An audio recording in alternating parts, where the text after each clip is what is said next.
Hello everyone, welcome back to a online solution. क्या हाल चाल, सब बढ़िया। आज हम लोग इस वीडियो में पढ़ने वाले राजनीतिक विज्ञान का 10 मोस्ट इंपोर्टेंट प्रश्न, और वो है सब्जेक्टिव सवाल। अगर आप इसको याद कर लेते हो तो बहुत ज्यादा चांसेस है कि आपके एग्जाम में ये सवाल टकराए। तो ध्यान से पूरी वीडियो को देखिएगा।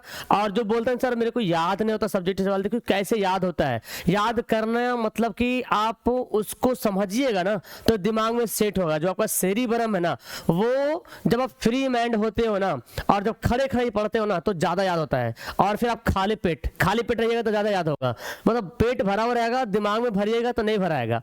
तो खाली पेट भी थोड़ा होना मांगता है, मतलब पेट भरा हुआ ना हो, खाली पेट हो और बुल बुल करके चल चल करके टहल टहल करके याद करेंगे तो ज्यादा याद होगा। और समझिए बात को कि ये कहते होता है क्या है, सब्जेक्टिव प्रश्न कैसे याद किया जाता है। तो चलिए शुरू करते हैं, आपको हम समझाते हैं। 10 सवाल बहुत इंपॉर्टेंट सवाल दिया हुआ है, इसमें से हो सकता है कुछ सवाल आपको याद होगा या समझ रहे होंगे बात को। तो अगर आप सोशल को अपने सोशल के जैसा समझते हो, क्योंकि सोशल एक सोशल टाइप का है, सामाजिक टाइप का है, और उसको उसी वे में अगर आप समझते हो ना तो मेरे ख्याल से आप अच्छे से एक्सप्लेन करके लिख सकते हो, है ना। देखिए सवाल जो हमारे पास दिया हुआ है वो आपको समझ में आएगा।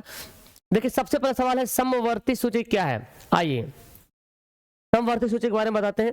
देखिए होता क्या है, हमारा भारत जो एक संघ राज्य है ना, भारत कैसा है, संघ राज्य। यानी कि भारत संघ राज्य का मतलब हुआ कि भारत में सर्वोच्च न्यायालय है और यहाँ पे 2 लेवल पर सरकार, एक केंद्र सरकार एक राज्य सरकार है। उसी प्रकार संघ राज्य होने की वजह से फिर भारत में पावर का डिस्ट्रीब्यूट किया गया है। मतलब केंद्र सरकार के पास अलग पावर मिलेगा, राज्य सरकार के पास अलग पावर मिलेगा। तो भारत में क्या हुआ ना, इस शक्तियों को बंटवारा करने के लिए ना 3 टाइप से शक्तियों का बंटवारा किया गया है। एक संघ सूची बोला गया, एक संघ सूची बोला गया है, एक राज्य सूची बोला गया है, एक समवर्ती सूची बोला गया। समवर्ती सूची समझ जाइएगा तो तुरंत समझ में आ जाएगा। देखिए संघ मतलब क्या होता है, वैसी शक्ति जो केंद्र सरकार के पास हो। जैसे कि रेलवे का देखरेख करना, रेल का देखरेख कौन करता है, केंद्र सरकार। सेना वगैरह, बॉर्डर पे सेना वगैरह, इसका देखरेख कौन करता है, उसका कानून कौन बनाएगा, राज्य सरकार कानून नहीं बनाएगा, उसका कानून बनाएगा संघ सरकार। राज्य की बात अगर आ जाए तो राज्य का स्कूल हो, राज्य का सड़क लेवल हो, या तो राज्य का प्राथमिक क्या बोलते हैं, प्राथमिक हॉस्पिटल हो, या राज्य का कुछ ऐसा नियम कानून जो राज्य सरकार फॉलो करे। उसको किसानों के लिए कुछ अलग से कर दिया जाए, गरीबों के लिए कुछ अलग काम करे, तो वो कानून राज्य सरकार के पास होती है। और समवर्ती का मतलब जो ऐसा विषय, ऐसा सब्जेक्ट जो दोनों मिलकर कानून बनाए। जैसे कि शिक्षा, एक देख लीजिए, शिक्षा एक ऐसा चीज है जिसमें राज्य सरकार और केंद्र सरकार दोनों मिलकर कानून बनाते हैं कि शिक्षा पे क्या होना चाहिए, क्या सही क्या गलत। उसी के अलावा तलाक का मामला हो गया या तो कुछ और मामला हो गया, वन वाला मामला हो गया, ये सब मामला में क्या होता है, दोनों मिलकर जो है हाँ कानून वगैरह बनाने का काम करती है। तो हम समझते हैं समवर्ती सूची होता है क्या। देखिए केंद्र और राज्यों के बीच शक्तियों के बंटवारे के लिए तीन सूची में से एक सूची क्या है, ऐसी सूची है जिसके विषय पर केंद्र और राज्य दोनों कानून बना सकते हैं। तो केंद्र और राज्य में जो सूची का जो बंटवारा हुआ है उसमें से तीसरा सूची है समवर्ती सूची। और समवर्ती सूची एक ऐसा सूची है जिसमें उसके अंदर जो जो विषय आता है, जो जो सब्जेक्ट आता है, उन सब्जेक्ट में कानून कौन कौन बनाएगा, राज्य सरकार और केंद्र सरकार दोनों मिलकर कानून बनाएगा। लेकिन अगर कभी ऐसा होता कि केंद्र सरकार बोला हम ये नियम लाएंगे, राज्य सरकार बोलेगा नहीं ये सही नहीं है, अगर बहस होता दोनों में, है ना, दोनों में अगर बहस होता, राज्य सरकार उसका विरोध करती है, तो बोलता कि अगर विरोध होता है तो इस स्थिति में केंद्रीय कानून को ही माना जाएगा, है ना, केंद्रीय कानून को माना जाएगा। इसमें 47 विषय शामिल है। इसमें से एक विषय देख लीजिए, एक इसमें से जैसे ही देखा जाए विषय तो क्या हो जाएगा, शिक्षा हो जाएगा, है ना। शिक्षा जो है एक इसमें शामिल है। गोद लेना, जैसे होता है ना बच्चों के जो गोद लेने वाला जो नियम होता है, गोद लेना, उसका वन हो गया। इसके अलावा बहुत सारा जो है विषय इसमें शामिल है, कम से कम जो है 47 विषय इसमें शामिल किया गया है। तो इस सब विषय पर अगर कानून बनाना होगा, कोई नियम बनाना होगा, तो केंद्र और राज्य दोनों मिलकर कानून और नियम बनाएंगे। ठीक है, तो समझ आ गया समवर्ती सूची क्या होता है। Very good. चलिए अब ऐसी समझ के याद करना पड़ेगा, रटिएगा तो याद नहीं होगा, रटने से याद नहीं होता है। समझिएगा, देखिए सत्ता की साझेदारी का क्या अर्थ है। सिंपल सी बात है, सत्ता है, मान लो मेरे पास पावर है और सब कुछ हम ही बन जाए, तो फिर जो मेरे आसपास जो एरिया है वो क्या बैलेंस नहीं रह पाएगा। तो हमको क्या करना पड़ेगा, किसी को कोयला मंत्री, किसी को रेल मंत्री, किसी को उद्योग मंत्री, किसी को बिजली मंत्री, है ना, किसी को कपड़ा मंत्री, ऐसे बना देंगे, किसी को बिजली मंत्री ऐसे बना देंगे। तब क्या होगा, वो मंत्रियां सबको देख रेख करेगी। तो उसमें से क्या होगा, कोई ब्राह्मण जाति को भी मिल जाएगा मंत्री, कोई एकदम नीच जाति जो होगा उसको भी यादव है तो यादव को कोई मंत्री बना दिया जाएगा। तो ऐसे में क्या होगा, सत्ता का पावर शेयर हो जाएगा, साझेदारी हो जाएगा, है ना। इसके साथ साथ अगर लोग हैं, अगर हम मान लीजिए सरकार ने कानून लाया और कानून ला दिया भाई कि इसको फॉलो करो, अगर हम उस कानून को फॉलो कर रहे हैं तो समझो हम भी इसमें पावर, हम भी शेयर हो रहे हैं, हम भी कानून को देख रेख कर रहे हैं। तो अगर सत्ता का साझेदारी नहीं होगा तो लोग इसमें शामिल नहीं होंगे, ऐसे में लोकतंत्र सफल नहीं हो पाएगा, ठीक है ना। तो यही बात यहाँ पे लिख दिया गया है कि सत्ता की साझेदारी एक ऐसी शासन व्यवस्था है जिसमें समाज के प्रत्येक समूह की भागीदारी होती है। हर समाज के लोग, स्कूल बना दिए सरकार ने, अब बोल रहे हैं इस सरकारी स्कूल, इसको देख रेख करना हर पब्लिक की जिम्मेदारी है। अगर कोई बच्चा, कोई आदमी इस स्कूल को नुकसान पहुंचाता है तो अगर हम एक्शन लेते हैं, इस सरकारी स्कूल है, सरकार का चीज है, हमारा बच्चा पढ़ेगा, तुम्हारा बच्चा पढ़ेगा, तो इसका मतलब हम भी उसके साथ जो सरकार जो बनाया है तो उसमें हम शामिल हो रहे कि इसको सुरक्षा प्रदान कर रहे हैं। तो इससे पता चला कि हम भी भागीदारी हो रहे, उसके पावर में शेयर हो गए और सत्ता में हम साझेदारी हो रहे हैं। समझ में आया। तो ये होता है सत्ता की साझेदारी ही लोकतंत्र का मूल मंत्र है। अगर लोकतंत्र को सफल बनाना है तो सत्ता की साझेदारी जरूरी है। सब लोग को अगर पावर दिया जाए, थोड़ा थोड़ा पावर, तब जो है साझेदारी हो पाएगा। अगर पावर नहीं दे तो टकराव की समस्या पैदा हो जाएगा, है ना। लोकतांत्रिक सरकार में प्रत्येक नागरिक की हिस्सेदारी होती है जो भागीदारी के द्वारा संभव होता है। तो जो जितने सारे लोकतंत्र देश हैं इसमें जो है, जो लोकतंत्र अगर सफल हो रहा तो भागीदारी की वजह से सफल हो रहा है, मतलब साझेदारी, भागीदारी उसी को बोला गया है। तो सत्ता के साझेदारी समझ में आया। पावर का शेयरिंग, किसी एक के आदमी पावर नहीं रहेगा, एक के आदमी के पास पावर नहीं रहेगा, बल्कि सबको शेयर करेगा, सबको शेयर करेगा और हर आदमी जो है उसको निभाएगा। जैसे अगर देखा जाए तो एक देश है बेल्जियम, बेल्जियम एक देश है, यहाँ पे सत्ता के साझेदारी का बहुत बेस्ट उदाहरण मिलता है। यहाँ के जो सरकार है बहुत अच्छे, यहाँ के लोग हैं, जनता है, सरकार सब मिल के जो है फॉलो करती है कानून को, जो भी नियम कानून है। तो मतलब ये जो बहुत अच्छा उदाहरण माना जाता है बेल्जियम, ठीक है। देखिए महापौर किसे कहते हैं, आइए महापौर को जानते हैं, मेयर, इसको बोलता है, मेयर बोलते हैं। क्या होता है भाई, तो नगर निगम में एक महापौर होता है। जितना नगर निगम है ना, जैसे पटना नगर निगम है, भागलपुर नगर निगम है, गया नगर निगम है, बिहार शरीफ नगर निगम है, तो जितने सारे नगर निगम है उस नगर निगम का एक मालिक होता है जिसको बोला गया महापौर। क्या बोलते हैं, जिला का तो मालिक होता है, अलग होता है, डिस्ट्रिक्ट मजिस्ट्रेट होता है, लेकिन नगर निगम का मालिक कौन होता है, महापौर होता है। महापौर का चुनाव नगर निगम नगर परिषद के सदस्य करते हैं, यानी कि नगर परिषद के जो सदस्य होंगे ना वो चुनाव करेंगे नगर निगम के बीच। महापौर नगर निगम का सभापति होता है। कौन होता है, सभापति होता है। महापौर का कार्यकाल 5 वर्षों का होता है। महापौर नगर निगम का प्रथम नागरिक माना जाता है। जैसे भारत का प्रथम नागरिक किसको बोला गया, राष्ट्रपति को बोला गया, तो महापौर को भी बोला गया नगर निगम का पहला जो है, नगर का पहला नागरिक बोला गया। अगर कोई अतिथि आता है, कोई मेहमान आ रहा है तो उसको स्वागत करने के लिए वो तैयार रहते हैं। तो समझ आए, नगर निगम को देख रेख करने वाले एक आदमी जिसको बोला गया महापौर। और महापौर क्या होता है, वो सभापति होता है नगर परिषद का। नगर परिषद का सदस्य ही उसको चुनाव करते हैं, 5 साल के लिए चुनाव मतलब सत्ता में रहते हैं वो 5 साल के लिए। इसका बहुत सारा काम है, महापौर का जितना सारा काम है, बगीचा बनाना, रोड व्यवस्था करना, स्कूल वगैरह स्थापना करना, उसको देख रेख करवाना, गली साफ करवाना, शौचालय बनवाना, सार्वजनिक स्थान को साफ सफाई वगैरह सब कुछ इसका काम आता है इसमें, ठीक है ना। तो कभी कभी एग्जाम में सवाल आता है कि नगर परिषद नगर निगम के काम बताएं, कार्य बताएं, तो आप ऐसे लिख सकते हैं, ठीक है। तो ये है नगर महापौर के बारे में। अब देखिए संविधान बोला गया, संविधान, भारतीय संविधान के अनुच्छेद 19 में क्या लिखे हैं, क्या है 19 के बारे में बताइए, क्या समझते हैं भारतीय संविधान अनुच्छेद 19।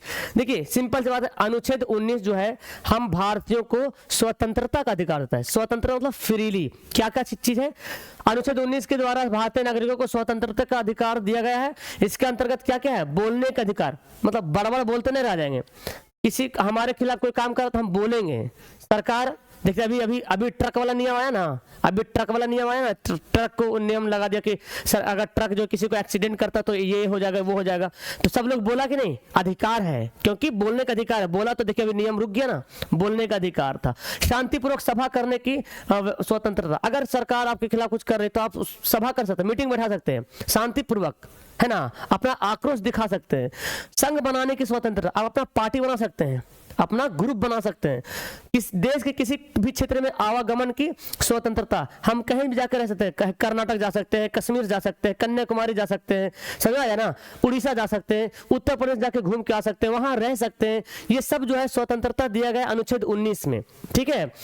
देश के किसी भी क्षेत्र में निवास करने की स्वतंत्रता तथा कोई भी व्यापार करने एवं जीविका चुनने की, कोई भी धंधा कर सकते हैं, कोई भी काम काज कर सकते हैं, कोई मना नहीं कर सकता, क्योंकि हमको अनुच्छेद 19 के अनुसार स्वतंत्रता का अधिकार दिया गया है, ठीक है, समझ आया। इसके अनुसार और भी है, किसी भी धर्म को फॉलो मानने की स्वतंत्रता, ये भी है, किसी भी धर्म को मानने की स्वतंत्रता, अपने अपने धर्म को प्रचार प्रसार करने की स्वतंत्रता, ये सब इसमें शामिल है।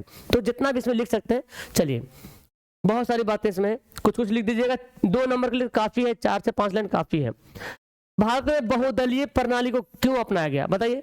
बहुदलीय, देखिए जिस देश में 2 या 2 से ज्यादा पार्टी होते ना, उसको बोला गया बहुदलीय। तो जहां जहां बहुदलीय व्यवस्था होगा वहां पे क्या होगा, लोकतंत्र कायम रहेगा, मतलब मजबूत रहेगा। देखिए मान लेते कि एक पार्टी है, 2 पार्टी है, ये जीती हुई पार्टी है, ये हारी हुई पार्टी है। अगर ये पार्टी जीत गई, आक्रोश हो रही, निरंकुश बन रही, तो ये आवाज उठाएगा, ये जीत रहा है, ये बदमाशी कर रहा है, ये गलत काम कर रहा, जनता इसको सपोर्ट करेगी, आने वाला चुनाव में इसको गिरा देगी, इसको उठा देगी, तुम अच्छा पार्टी हो, ठीक है ना।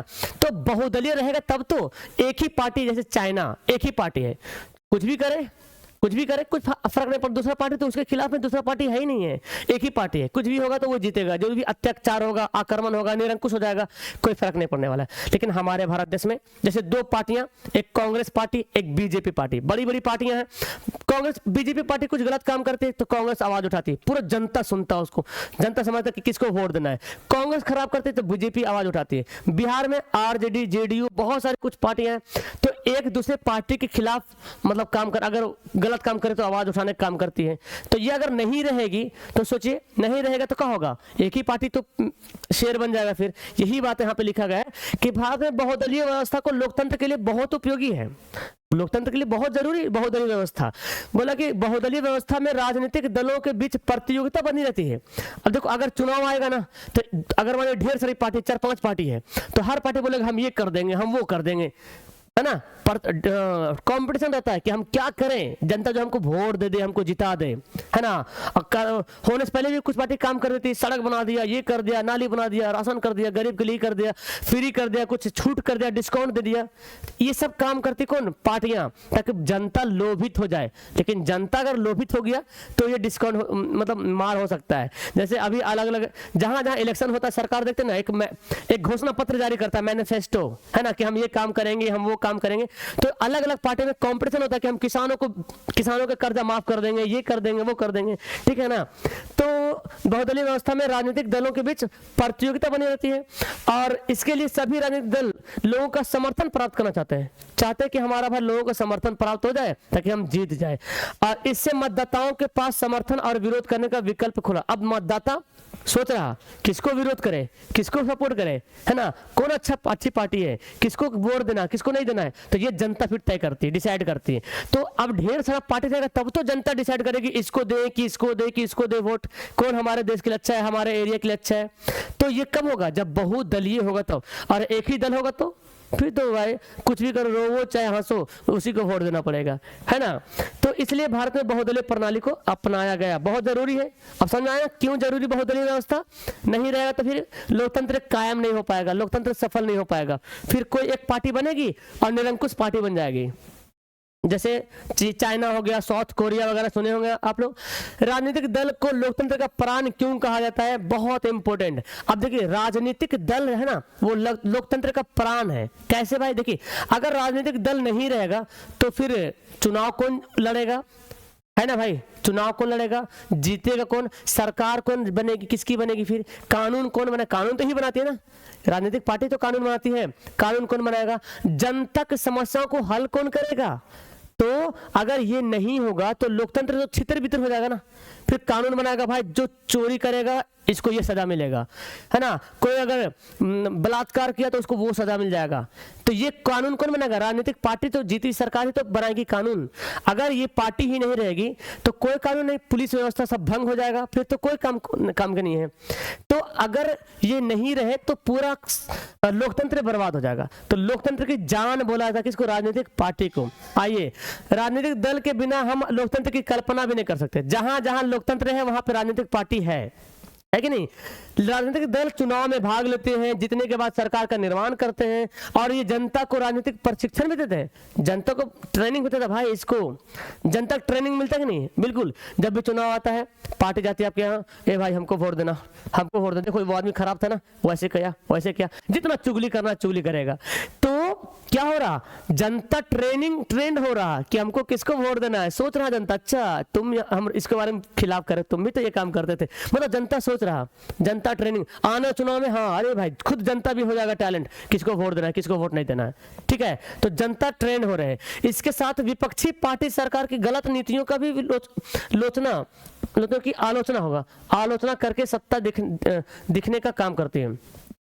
सत्ता रास्ता दिखाने का कार्य, रास्ता दिखाने का कार्य। मतलब देखो, अब कोई विरोधी पार्टी है, अगर एक पार्टी जीती हुई एक पार्टी हारी हुई, अगर ये गलत काम कर रहा तो ये बोलेगा ना ये गलत काम कर रहा, गलत नीति लाया। जैसे मान लें कि किसान का कानून, अगर बीजेपी ने लाया किसान कानून तो जो कांग्रेस था उसके खिलाफ बोला ये गलत है, ये गलत है। तो गलत जब नियम कानून लाएगा तो जो विपक्षी पार्टी है वो बोलेगा। सोचो अगर नहीं रहे, एक ही पार्टी रहे, राजनीतिक पार्टी ही ना रहे तो कोई एक बन जाएगा तानाशाह आदमी, कोई राजा बन जाएगा, कौन बोलने वाला है? कोई बोलने वाला नहीं रहेगा फिर। तो इसलिए विपक्षी पार्टी जो पार्टियां हैं, जो लोकतंत्र का जो प्राण जिसको बोला गया, वो रहना बहुत जरूरी है, ताकि एक पार्टी अगर जीती हुई तो उसके पीछे भी उसको भी कानून बनाने के सोचना पड़ेगा कि अगर कानून बनाएंगे तो विपक्षी पार्टी भी तो मेरे पीछे सवार है, आवाज उठा देगी गलत कानून बनेगा तो सही सही कानून बनाया जाएगा फिर, ठीक है। इसलिए राजनीतिक दलों को लोकतंत्र का प्राण कहते हैं। समझ में आया क्यों कहते हैं लोकतंत्र का प्राण? राजनीतिक दल ही नहीं रहेगा तो भाई सब तो निरंकुश बन जाएगा, फिर शासन व्यवस्था गड़बड़ हो जाएगा। हम लोग जो सुरक्षा जो फील करते हैं, जो हम लोग अपने अपने घरों में एकदम आराम से रह रहे हैं, बैठ रहे हैं, ये किसकी बदौलत है? राजनीतिक पार्टियों की बदौलत से। अगर राजनीतिक पार्टी नहीं होगा तो कानून कौन बनाएगा? पुलिस व्यवस्था कैसे बैलेंस हो पाएगा, है ना?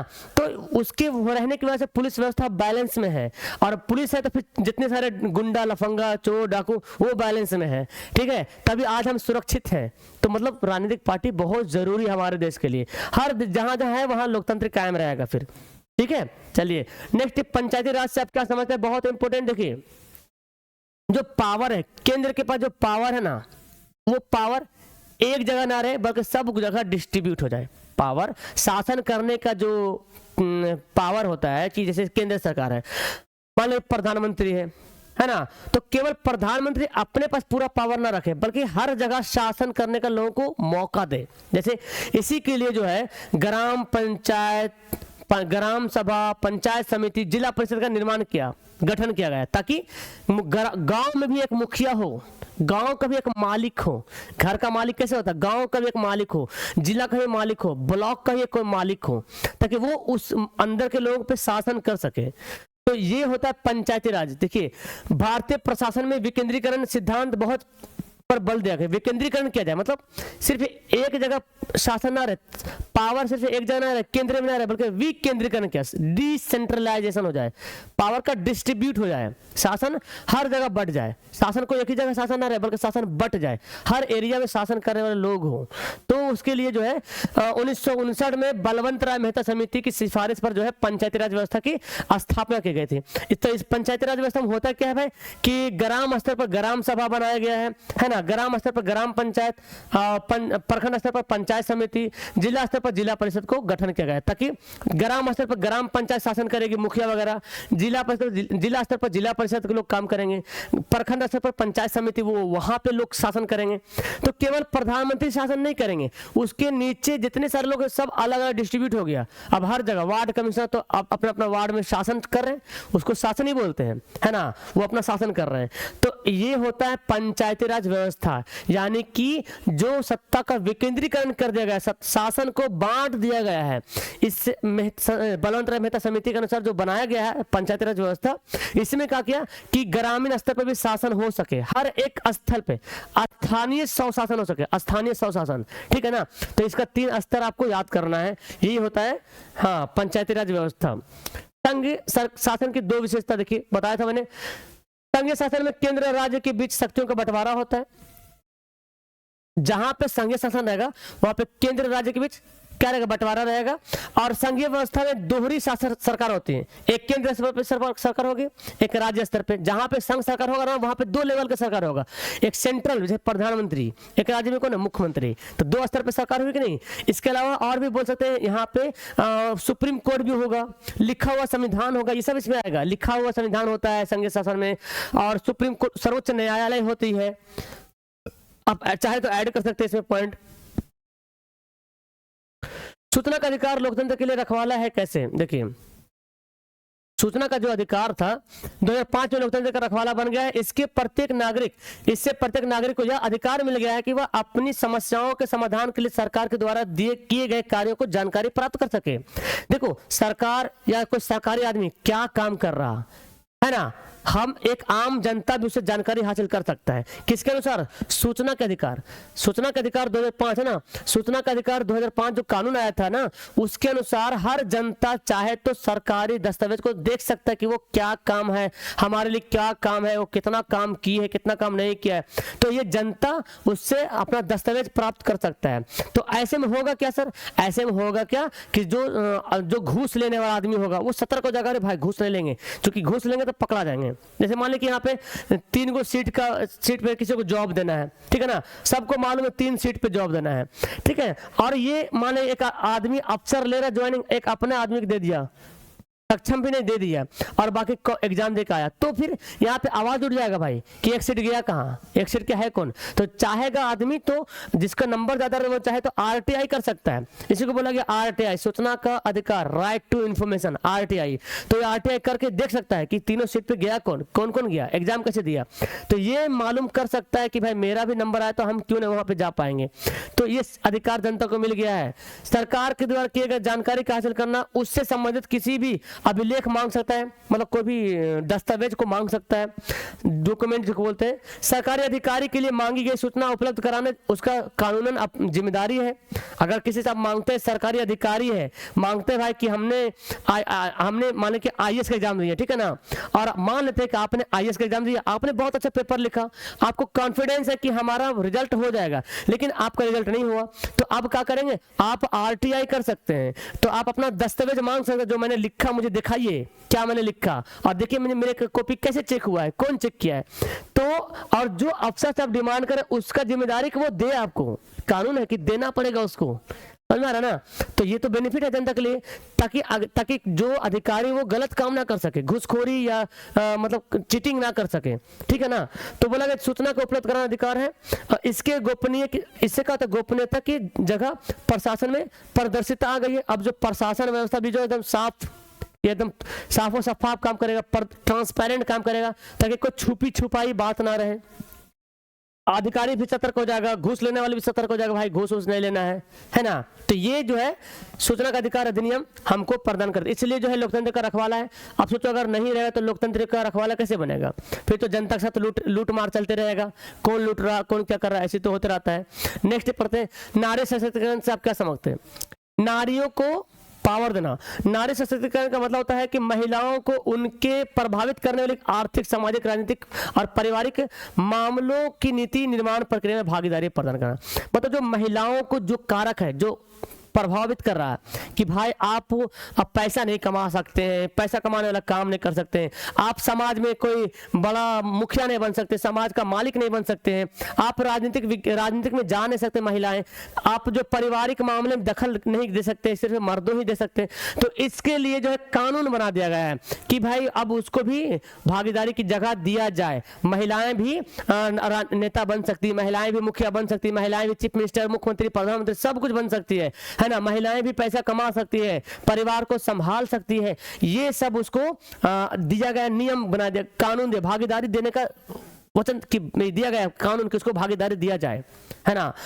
भारत सरकार ने 2000 में नारी सशक्तिकरण का नीति भी लाया था। 2000 ईस्वी में नारी को पावरफुल सशक्तिकरण उसको पावरफुल बनाया जाए। इसके अनुसार देखिए सशक्तिकरण के लिए महिलाओं को पंचायती राज पंचायतों में नगर पालिकाओं में 50% आरक्षण भी दिया गया है। अब तो नौकरी भी निकलता है उसमें भी महिलाओं को 50% 33% आरक्षण मिलता है कि महिलाएं भी आएंगी और वो जॉब करेंगी ताकि वो अपने बलबूते पे स्टैंड हो पाएगी और वो अपना परिवार संभाल पाएगी, अपना घर संभाल पाएगी। ऐसे क्या होगा, नारी का पावरफुल सशक्तिकरण होगा, है ना। नारी पुलिस बनेगी, तो नारी जब पुलिस बनेगी, नारी अधिकारी बनेगी, तो नारियों के साथ यानी कि महिलाओं के साथ जो अत्याचार हो रहा वो उस नारी अपने महिला की दुख को समझेगी और उसको फिर सजा दिलाएगी, न्याय मिलेगा। जो मजलूम जो है ना, जिसको दुख दिया गया उसको न्याय मिलेगा। तो ये शक्तिकरण बहुत जरूरी है हमारे देश में, ताकि जो महिलाओं के साथ हो रहा अत्याचार उसको कम किया जाए। लेकिन आज बहुत दुखद की बात है कि इतना पावरफुल होने के बाद भी महिलाएं जो है सुरक्षित नहीं है। ये खुले लफ्जों में हम बोल सकते हैं। एंड आप फील कर आए दिन पेपर में देख सकते हैं कि बलात्कार हर कोई पेपर नागा नहीं होगा, देखिएगा आप खोल के कि कहीं बलात्कार का कोई न्यूज नहीं छपता होगा। तो महिलाएं सशक्तिकरण का कोई मतलब ही नहीं रहा। फिर महिला आयोग जो बना हुआ है उसका कोई फायदा नहीं रहा। तो हमें चाहिए कि और सरकार को भी चाहिए कि जो ये बनाया गया महिला सशक्तिकरण इसका सही से उपयोग किया जाए, महिलाओं को न्याय दिलाया जाए, घर से लेकर बाहर तक। घर में भी होता है, बाहर में, हर एरिया में देखा जाता है महिलाओं के साथ जो है ऑप्रेस्ड किया जाता है, सताया जाता है। खैर हमारा पढ़ने का विषय है, हमने समझा, आप पढ़ रहे हैं तो इस बात को आप भी समझ रहे हैं, ठीक है ना। चलिए that's all, thank you everyone. आपको समझ आई बात, अच्छी लगी वीडियो, याद हो गया, कुछ बातें दिमाग में घुस गया कि नहीं घुसा, बोलो नीचे कमेंट कर देना मेरे को कि कैसी लगी क्लास। और आपको इसी तरह से वीडियो चाहिए तो मुझे कमेंट कर दीजिएगा, लाइक वाला बटन दबा दीजिएगा। सब्सक्राइब, मेरे 60% बच्चे मेरे को सब्सक्राइब नहीं किए हुए, 40% जो बच्चे सब्सक्राइब किए हुए, तो आपसे गुजारिश करता हूँ कि सब्सक्राइब कर लीजिए, है ना, और बेल आइकन दबा दीजिए। आपको अगर मेरे से जुड़ना होगा, मेरे से अगर आपको जुड़ना है तो मैं आपको एक नंबर दे रहा हूं, उस नंबर पे कॉल मैसेज कर सकते हैं 8210423200, है ना। इस पे आप कॉल करके पेड कोर्स में जुड़ सकते हो, ठीक है। That's all, thank you everyone, bye.